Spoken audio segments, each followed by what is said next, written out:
हमरा साथ भेले कि हम हॉस्पिटल में रहे भर्ती आ काले हमर बेटी आयल है देखे आ तब ये हमरा घर से अपहरण का अपहरण कल के रहते कै बजे कखनी कल के अपहरण 12 बजे दिन में 12 बजे दिन में कहाँ पर से होले मान चल रहे घर में से ले गए घर में कोई रहलक रहा कोई न रहे हम हॉस्पिटल में रही अकेले मतलब घर में कोई न रहलक न कोई न रहे सब काम पर अपना अपना गेल रहे। हाँ हम हॉस्पिटल में रही। मनीषा देवी के साथ जो सहनी लोग दमंग है, बदमाश है, छीन छोड़ करने की काम करता है, लोफरपानी करने की काम करता है, बलात्कारी करने की काम करता है। और वो मनीषा देवी के माँ थी, घर पर मनीषा देवी रहती थी और उस कारण में मनीषा देवी के माताजी को बहुत सीरियस पोजीशन में आ गया और वो चले गए हॉस्पिटल। अकेली पड़ गई जैसे मनीषा देवी और दमंगों ने मौका के फायदा उठा करके और उनके साथ छेड़खानी भी, गाड़ी गलौज भी और मार दंगा फसाद करते हुए ले गया। और जब मालूम हुआ उनकी माता को तो सुनते ही वो बेहोश हो गए। वहाँ हमारे साथ हुआ, मैं सास को देखने आए थे घर पे। अच्छा, मेरा पति को 12 बजे अपहरण हो गया। अपहरण हो गया। कहाँ क्या नहीं अपहरण कर लिया? दिघरुआ पंचायत। बच्चा भी आपके पास है? 2 बच्चा है। 2 बच्चा है। तीसरा गरीब परिवार से हैं। इनका पुत्री को अपहरण हुआ और महिला को पर इतना अत्याचार होता है, ये सब क्या अपराध है? इसलिए हम महिला पर अत्याचार इतना क्यों होता है? हेलो एवरीवन,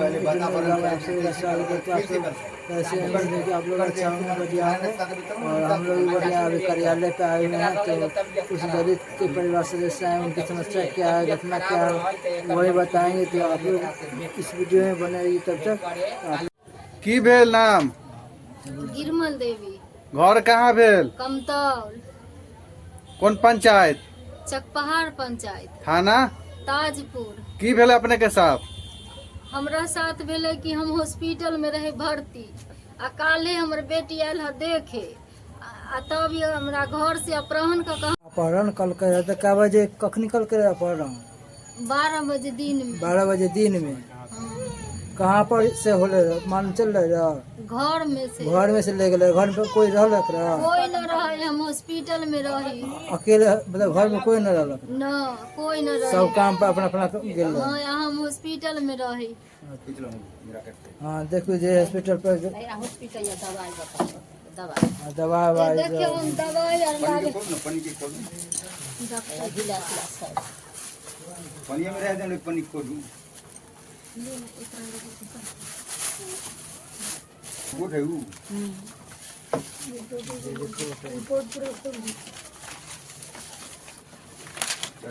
के साथ हमारे साथ हुआ, मैं सास को देखने आए थे घर पे। अच्छा, मेरा पति को 12 बजे अपहरण हो गया। अपहरण हो गया। कहाँ क्या नहीं अपहरण कर लिया? दिघरुआ पंचायत। बच्चा भी आपके पास है? 2 बच्चा है। 2 बच्चा है। तीसरा में गर्भवती है। तो क्या चाहते हैं आप? न्याय चाहते हैं? न्याय चाहते हैं। किसी तरह अपना पत्नी को वापस लाना चाहते हैं। कौन समाज ले गया है? 12 बजे। समाज कौन सा है? जात? मला है जात। मला जात का है। कौन गांव? दिघरुआ पंचायत। दिघरुआ पंचायत। आप आए थे ससुराल गांव? हाँ, ससुराल में। कौन गांव? कमतौल। कमतौल। गरीब परिवार से हैं। इनका पुत्री को अपहरण हुआ और महिला को पर इतना अत्याचार होता है, ये सब क्या अपराध है? इसलिए हम महिला पर अत्याचार इतना क्यों होता है? देखे हम देखे जो उसको घिसटते उसेटते ले गया है, मारते पीटते। वो गर्भवती महिला है, उसको पास 2 बच्चा है। इतना अन्याय हम महिला के साथ क्यों हो रहा है? इसको हमको इंसाफ चाहिए। और वो गर्भवती महिला है, बच्चा दूध के बिना रो रहा है, उसको अभी हमको उसको बच्चा को माँ चाहिए। इसको इंसाफ जल्द से जल्द कीजिए। जो महिला पर इतना अत्याचार क्यों हो रहा है? रोज परोस के इस बच्ची की माँ चाहिए, जल्द से जल्द इंसाफ चाहिए। गरीब परिवार की कम है, बड़ा जात रहते सरकार से, थाना से, सबसे इंसाफ मांगना चाहते हैं। हाँ, सरकार से, थाना से, सबसे। अभी लड़की के माँ कहाँ ले गया है पकड़ के? पता नहीं है, पंचायत में। दूसरे पंचायत में ले गया है। तो पंचायत का दबंग जात सहनी परिवार से, हाँ, मला है जात। मला जात का है। हाँ जे एकर न से घर है एकोर में आ ओइठन मतलब जे 10 गो चमार है आ टोला से तनका एकर घर अलग है हट आ ई हॉस्पिटल में भर्ती रहे, एकरा तबियत खराब रहे, हॉस्पिटल में भर्ती रहले रहा। एहि के बीच में मतलब जे मनीषा कुमारी अति देवी है, उसको दो बच्चा है, एक गर्भवती महिला है, आ उसको घींच करके मारते पीटते गाड़ी गलौज करते उड़ते उसको बुरा लाइन से उठा करके घींच करके ले गया। इसी के लिए हम आए हैं। गरीब समझ कर उसको हमको निर्णय चाहिए। अला जो हालत में हो तो कौन हालत में हमको निर्णय चाहिए। हमको बच्चा चाहिए, रो रहा है बच्चा। हमको छोटा बच्चा है और उसको माँ को ले गया। हमारे रोता है यहाँ हमको दलित बच्चा। अथी में दलित महिला को क्यों इतना शासन हो रहा है? इसको इंसाफ चाहिए जल्द से जल्द। इतना अन्याय क्यों हो रहा है हमको गरीब के साथ? गरीब समझ कर न्याय गरीब समझ के अन्याय क्यों कर रहा है? इसके हमको अन्याय चाहिए। मैं सबसे पहले अपना परिचित दे दूं। मेरा नाम श्री सुंदर राम है। एक मैं छोटा सा पंचायत ग्राम पोस्ट फतेहपुर वाला, जिला समस्तीपुर, बिहार के रहने वाला हूं।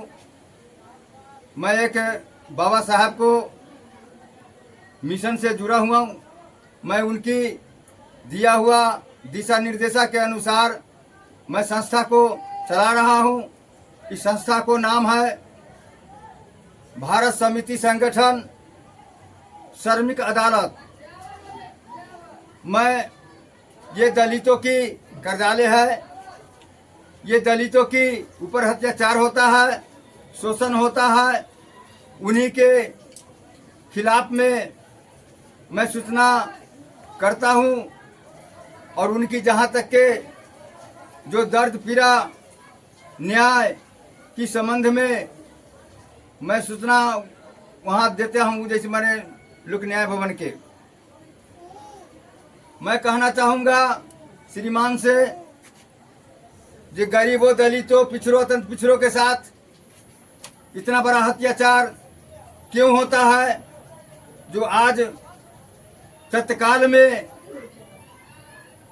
3/6/2025 के 4 बजे दिन में मनीषा देवी के साथ जो सहनी लोग दमंग है, बदमाश है, छीन छोड़ करने की काम करता है, लोफरपानी करने की काम करता है, बलात्कारी करने की काम करता है, और वो मनीषा देवी के माँ थी, घर पर मनीषा देवी रहती थी, और उस कारण में मनीषा देवी के माताजी को बहुत सीरियस पोजीशन में आ गया और वो चले गए हॉस्पिटल। अकेली पड़ गई जैसे मनीषा देवी, और दमंगों ने मौका के फायदा उठा करके और उनके साथ छेड़खानी भी, गाड़ी गलौज भी, अब मार दंगा फसाद करते हुए ले गया। और जब मालूम हुआ उनकी माता को तो सुनते ही वो बेहोश हो गए। वहाँ कुछ लोग ग्रामीण देखे लेकिन साहस नहीं करे जो उस दमंगों के साथ लड़ सकते हैं। मैं कहना चाहूँगा, मैं पुलिस प्रशासन को कहना चाहूँगा, श्रीमान को कहना चाहूँगा, एसपी को कहना चाहूँगा, जिला पदाधिकारी को कहना चाहूँगा, या प्रखंड विकास पदाधिकारी को कहना चाहूँगा, साथियों, जो गरीबों के ऊपर, दलितों के ऊपर, पिछड़ों के ऊपर, अत्यंत पिछड़ों के ऊपर इतना बड़ा अत्याचार क्यों होता है? आप इसको देखिए, इसको न्याय देने का काम कीजिए। गुहार लगाने के लिए आपकी दरवाजे पर, आपकी चौखट पर, आपकी दफ्तर में जाता है लोग, आपने डांट दबार करके बिलगा देते हैं। साथियों बताइयो, जे आपके जब गार्जियन है दलितों की, पिछड़ों की, अत्यंत पिछड़ों की, आप न्याय नहीं देंगे तो लोग कहाँ जाएंगे? गरीब परिवार से है, मजदूरी करके खाने वाला है, उनके पास न आगे है न पीछे है न कोई सहारा है, वो कहाँ जाए? साथियों आप जानते हैं जो दमंगों की सरकार है, अफसरशाही की सरकार है, इसलिए गरीबों के न्याय यहाँ से नहीं मिलेगा। चाहे आप जिला जाइए, चाहे पंचायत में जाइए, चाहे प्रखंड में जाइए, चाहे राज्य में जाइए, सब जगह चोर चुहार बैठा हुआ है, दमंगों की सरकार है, अफसरशाही बना हुआ है। आप जानते हैं जो आज 76 वर्ष बीत चुका है, आज तक गरीबों की न्याय नहीं मिला है। साथियों आपको लोग को कहना चाहूंगा, ये संगठित इसीलिए बनाया जाता है ताकि गरीबों के हथियार संगठन से ही होता है, खंजर से नहीं। साथियों एक शिकार के शिकारी करने के लिए जरूरत होता है, एक बकरी की जरूरत होता है, तब शिकारी पकड़ाता है, अन्यथा अथवा नहीं पकड़ाता है। आप जानते हैं जो बिना संगठन के कुछ कहीं नहीं होता है। आज जो इतनी बड़ी घटना घटा, आप जानते हैं पूरे देश में जहां भी देखिए वो दलित के बेटा ही मरता है, दलित के परिवार मरता है, दलितों के साथ छेड़खानी होता है, बलात्कारी होता है, कुचल दिया जाता है। जहाँ भी देखिए या मोटिया का काम करे, पल्लेदारी का काम करे, मोटर पार्ट लाइन की काम करे या फैक्ट्री का काम करे। साथियों आप जानते हैं जिसको ऊपर पेट काट करके गरीबों प्रशासन को वेतन भुगतान करता है, जिसको लाठी दिखाना चाहिए उसकी सलाम बजाता है, जिसको रक्षा करना चाहिए उसकी डंडा देखा जाता है। आप देखिए ये कहाँ इंसाफ है, कहाँ क्या है। साथियों मैं कहना चाहूंगा जे आप हार करके एक दलितों की कर्जाले पर आ चुके हैं, न्याय मांगने के लिए, न्याय के गुहार लगाने के लिए। आपकी पुत्री को अपहरण हुआ है, ठीक है, अगर मिल जाता है तो ठीक है, ग्रामीण से प्रयास कीजिए, पंचायत प्रतिनिधि से प्रयास कीजिए, थाना प्रभारी से प्रयास कीजिए, कोर्ट से गुहार लगाइए। यदि आपकी न्याय कहीं नहीं मिलेगा तो आप दिल्ली चलने की काम करेंगे। लोक न्याय भवन खान मार्केट आपको न्याय मैं दिलाऊंगा। वहाँ मैं विशेष क्या कहूँ, ये बाबा साहब को दिया हुआ है, आपको सब कुछ वहाँ रखा हुआ है, केवल आपको जाने का जरूरत है, दिखने का जरूरत है, चिढ़ने का जरूरत है। बाबा साहब कहते ये शिक्षित बनो, आगे बढ़ो, संघर्ष करो, क्रांतिकारी बनो, तब तुम्हारा रोटी कपड़ा और मकान मिलेगा, नहीं तो अथवा में हाथ देने वाला कोई नहीं है। मैं इतना ही बात अपनी वाणी को विराम लेता हूँ, समय कम है, रात की मौसम है, मैं अभी बिना परमिशन के मैं आवाज ज्यादा नहीं दे सकूंगा, इसलिए मैं अपनी वाणी को विराम लेता हूँ। जय हिंद, जय भीम, जय भारत।